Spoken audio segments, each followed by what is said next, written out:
I shouldn't be crying because my entire block is burnt down. But God saved my house. Why are all of my neighbors? Why are they?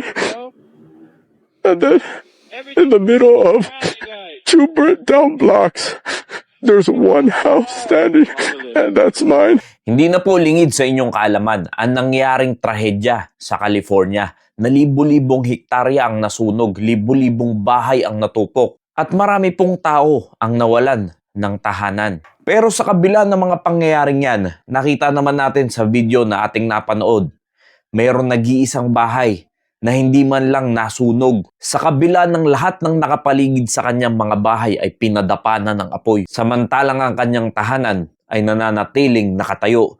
Yan po ang kapahayagan ng kapangyarihan ng Diyos na kaya niyang protektahan ang kahit na sino man na gusto niyang protektahan. Yang ganyang klaseng pangyayari sa kanyang buhay, hindi yan kayang basta ipaliwanag ng normal na tao. Kahit ang mga bombero ay maguguluhan kung bakit nangyari na hindi nasunog ang kanyang bahay.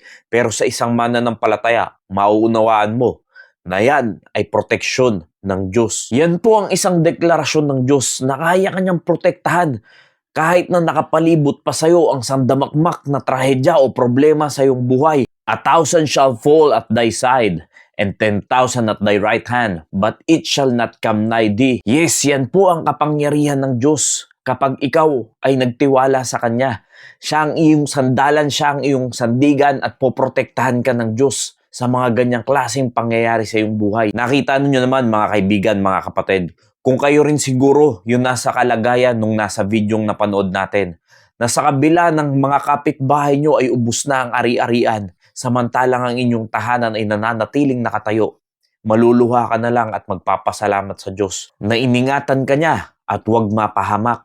Dahil kung titignan nyo po yung mga nagte-trending na video, maraming mga mayayaman, hindi nila kayang protektahan ang kanilang bahay. Nagparkila pa sila ng mga bombero pero hindi nila mapigilan ang apoy na tumupok sa milyon-milyong, bilyong-bilyong tahanan nila. At walang nagawa ang kanilang kayamanan upang protektahan ang kanilang ari-arian. Pero ang Diyos, hindi lamang ang ari-arian ang kayang proteksyonan sa iyo, kundi pati ang iyong kaligtasan, ang iyong kaluluwa. At ang pangyayaring yan ay isa lamang pong patunay na wala talagang permanente dito sa mundong ito. Kaya't ang pera, ang mamahaling bahay, ang mamahaling sasakyan, ang kasikatan, ang karangyaan ay wala pong magagawa yan pag ang Diyos ay kumilos na. At ako po ay naniniwala na hindi lang ito bastang nangyari sa California.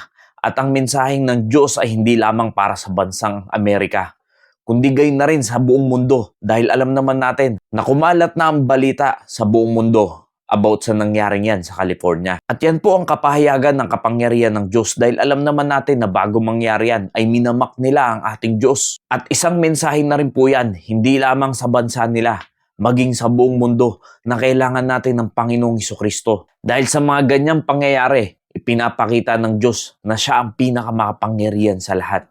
At ipinapaalam ng Diyos na kailangan ng bawat isang tao ang kaligtasan.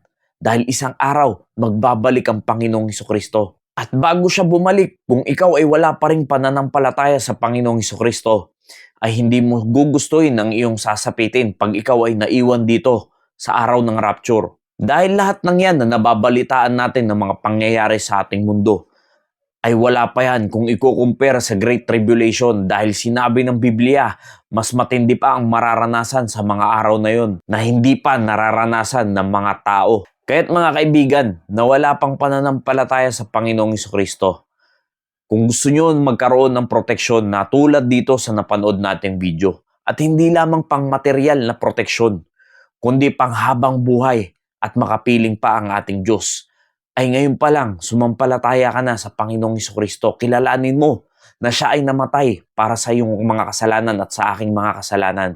At siya ay nilibing at nabuhay magmuli para tayo ay makaranas ng kaligtasan. Gumising na po tayo sa katotohanan dahil sa mga ganitong klaseng pangyayari ay lalo pang nalalapit ang pagbabalik ng ating Panginoong Hesukristo. Nawa naging pagpapala po ang mensaheng ito. Maraming salamat po and God bless you all.